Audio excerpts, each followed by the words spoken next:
الصلاۃ والسلام علیک یا رسول اللہ وعلی آلک و اصحابک یا حبیب اللہ۔ السلام علیکم ورحمۃ اللہ وبرکاتہ۔ امید کرتا ہوں آپ سب خیر و عافیت سے ہوں گے۔ تو آپ نے سبق نمبر 20 کے قواعد جو ہیں یاد کیے تھے، تو آج ہم اس کی مثالیں پڑھنے جا رہے ہیں۔ تو ساتھ ساتھ میں بتاتا جاؤں گا کہ یہ کس کی مثال ہے اور اس کو ہم نے کیسے پڑھنا ہے۔ تو آپ نے کوشش یہ کرنی ہے کہ ان کو سمجھ لیں۔ جب بھی آپ قرآن پاک پڑھیں گے اور وہاں پر وقف کریں گے تو آپ نے انہی الفاظ کو سامنے رکھتے ہوئے ان کی پریکٹس مشق کرنی ہے۔ صادقین، یہ ہے وصل کی صورت میں، یعنی کہ اگر آپ نے ملا کر پڑھنا ہے تو وقف کی صورت میں کیا پڑھیں گے؟ صادقین۔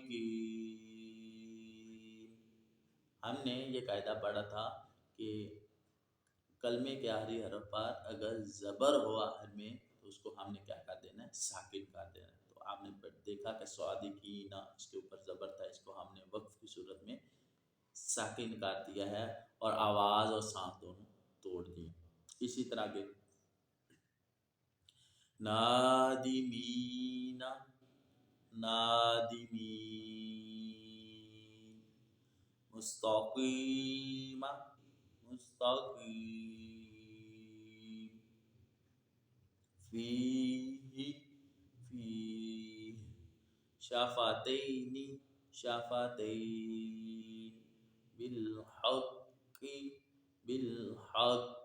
تو آپ نے قاعدہ پڑھا تھا کہ تشدید والا لفظ جو ہے وہاں پر مشدد حرف جو ہے اس میں تشدید وقف کی صورت میں بس باقی رکھنی ہے، حرکت کو ظاہر نہیں ہونا دینا۔ وہاں پر بھی میں نے اس بات کا ازالہ کیا تھا، آپ کو بات بتائی تھی، یہ غلطی بتائی تھی کہ تشدید والا لفظ اگر حروف قلقلہ ہو تو وہاں پر قلقلہ بھی جماؤ بھی کرنا ہے۔ حروف قلقلہ مشدد ہو تو جماؤ کے ساتھ پڑھتے ہیں تو آپ نے جماؤ بھی کرنا ہے۔ تو یہ دیکھیں مثال آ گئی ہے اس میں کہ قاف حروف قلقلہ ہے اور مشدد ہے، تو یہاں پر اس میں جماؤ کرنا ہے لیکن حرکت کو ظاہر نہیں کرنا۔ کیسے؟ بالحق کی، بالحق کو، صحیح ہے؟ تو جماؤ کے ساتھ۔ اگر نستعین، نستعین، یشاء، یشاء، زبر زیر پیش دو کھڑا زیر الٹا پیش دو زیر دو پیش، ہر حرف کو ہم نے وقف کی صورت میں ساکن کرنا ہے۔ اس قاعدے کو ذہن میں رکھنا۔ من قبل، من قبل، شہر، شہر، شیء، شیء، قسط، قسط، لہو، لہو، قدیر، قدیر، برق، برق، بہ، بہ، عبادہ، عبادہ، بأمرہ، بأمرہ، ربہ، ربہ، اخلدہ، اخلدہ، موازینہ، موازینہ۔ تو یہاں پر تقریباً وہ مثالیں زبر، زیر، پیش، دو زیر، دو پیش، کھڑا زیر، الٹا پیش، ان کی مثالیں یہاں تک تھی۔ اور ایک ہم نے تشدید والا لفظ پڑھا ہے، وہاں پر زیر کی تو تھی لیکن ساتھ میں تشدید بھی تھی۔ تو آگے ہم نے دو زبر کی مثالیں پڑھنے جا رہے ہیں۔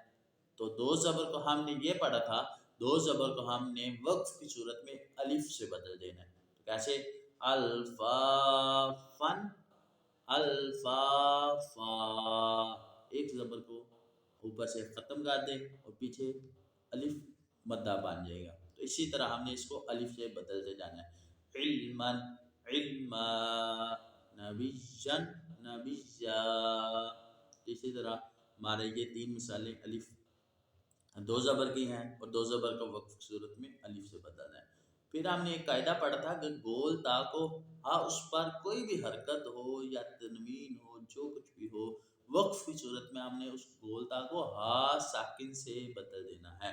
جیسے قوتن، قوہ، رقابتن، رقابہ، جاریتن، جاریہ۔ تو دیکھا آپ نے کہ کہ گول تا کو ہا ساکن سے بدلنا ہے، اس پر کوئی بھی حرکت آ جائے. وَتَوَلَّا وَتَوَلَّا، تو یہاں پر آپ نے دیکھا کہ میں نے بدلا نہیں ہے. کیوں؟ کیونکہ ہم نے یہ قاعدہ پڑھا ہوا ہے کہ کھڑا زبر حروف مدہ اور ساکن حروف جو ہیں یہ وقف کی صورت میں بدلتے نہیں ہیں. تو ساکن حرف کیونکہ کھڑا زبر ہے، اس کے سمجھے کہ جب اس کو کھول کے بیان کریں گے تو اس کے آخر میں بھی ساکن حرف آ جائے گا. حروف مدہ کے آخر میں بھی ساکن حرف ہی ہوتا ہے، وہ ساکن یا ساکن. اسی طرح حروف مد جو کھڑی حرکات یہ حروف مدہ کے ہی قائم مقام ہے، تو لہٰذا اس میں سے یہ جو کھڑا زبر ہے صرف اس بات کا خاص دھیان رکھنا ہے کہ اس کو نہیں بدلنا. کھڑی زیر اور الٹا پیش اس کو ہم نے بدل دینا. تو کھڑا زبر، حروف مدہ اور ساکن حرف یہ وقف کی صورت میں تبدیل نہیں ہوتے.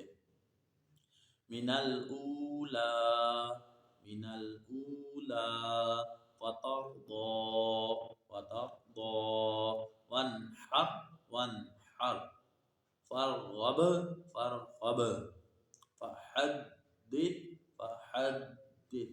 تو یہاں تک یہ دیکھیں کہ یہ ہم نے کھڑا زبر اور ساکن حروف ان کی مثالیں پڑھی ہیں، وَتَوَلَّا سے لے کر فَتَرْضَىٰ تک. تو یہاں پہ یہ بدلے نہیں ہیں. اور اس طرح وَانْحَرْ اور فَحَدِّث یہ ساکن حرف ہے آخر میں، اس کو ہم نے بدلنا نہیں ہے. آگے الف مدہ، واو مدہ، یا مدہ کی مثالیں آئی ہیں، تو آپ نے ان کو بھی اس انداز میں پڑھنا ہے کہ یہ بھی حرف جو ہیں یہ وقف کی صورت میں تبدیل نہیں ہوں گے. فیہا فیہا تہتدو تہتدو قولی قولی. تو اسی انداز میں اس کو ہم نے پڑھا. آگے آگا یہ جو 6 الفاظ لکھے ہوئے ہیں بہت اہم ہیں. نون قطنی کے ساتھ یعنی کہ وصل اور وقف دونوں صورتوں میں کیسے پڑھا جائے گا. تو وقف کی صورت میں آپ نے اس بات کا خاص خیال رکھنا ہے کہ آواز اور سانس دونوں ٹوٹ جائیں، رک جائیں، تب آپ کا وقف مکمل ہوگا. تو اس میں آپ نے یہ قاعدہ پڑھا ہوا ہے 2 زبر ہوں تو اس کو الف سے بدل دینا ہے. اگر 2 زیر ہوں اور 2 پیش ہوں تو آپ نے ان کو ساکن کر دینا ہے. کیونکہ تنوین کے ساتھ بات ہو رہی ہے کہ تنوین کے بعد ہی ظاہر بات ہے نون قطنی آئے گا. تو اس کی مثالیں یہ لکھی ہوئی ہیں. تو آپ نے خیرن الوصیۃ جب پڑھیں گے تو را پر ایک ہی زبر پڑھی جائے گی، خیرن الوصیۃ. تو آپ اس کو وقف کی صورت میں کیسے پڑھ سکتے ہیں؟ خیر الوصیۃ. سمجھا آپ نے کہ زبر کو جو ہے تنوین جو ہے اس کو زیر دے کر نون ساکن کو زیر دے کر چھوٹا سا نون لکھا ہوا ہے اور پیچھے ایک زبر باقی رہ گئی ہے. تو ہم نے اس کو ملا کے پڑھنا تھا. وصل کی صورت میں ایسے پڑھا جائے گا خیرن الوصیۃ، اور وقف کی صورت میں خیر الوصیۃ. تو اس انداز میں پڑھا جائے گا. شیبن السماء شیبا السماء منیبین ادخلوها منیب ادخلوها مبینین اقتلوا مبین اقتلوا قدیر الذی قدیر الذی خبیرن الذی خبیرا الذی. اسی انداز میں آپ نے یہ جو 6 الفاظ لکھے ہوئے ہیں آخر پہ نون قطنی کے ملا کے کیسے پڑھنا ہے ان کو. تو یہ بہت اہم سبق ہے کہ زبر ہے تو اس کو پڑھا جائے گا اور نون کو ایک چھوٹا سا نون کو زیر دے کر نون ساکن کو ایک چھوٹا سا نون لکھ دیا جاتا ہے جس کو نون قطنی کہتے ہیں. اور اس کو پڑھنے کا میں نے آپ کو مثالیں بتا دی ہیں. تو آپ نے اسی انداز میں سبق نمبر 21 کو پڑھنا ہے. تو آج ہمارا الحمدللہ قواعد کے حوالے سے مدنی قاعدہ مکمل ہو گیا ہے۔ یہاں تک ہم نے قواعد کے ساتھ تمام قواعد پڑھ لیے ہوئے ہیں۔ ہم نے سبق نمبر 22 پڑھنا ہے انشاءاللہ الکریم۔ اس میں ہم نے تمام قواعد کا اجرا کرنا ہے کہ قواعد کی پہچان کیسے کرنی ہے، قواعد کے ساتھ کیسے پڑھنا ہے، وہ ہم پڑھیں گے۔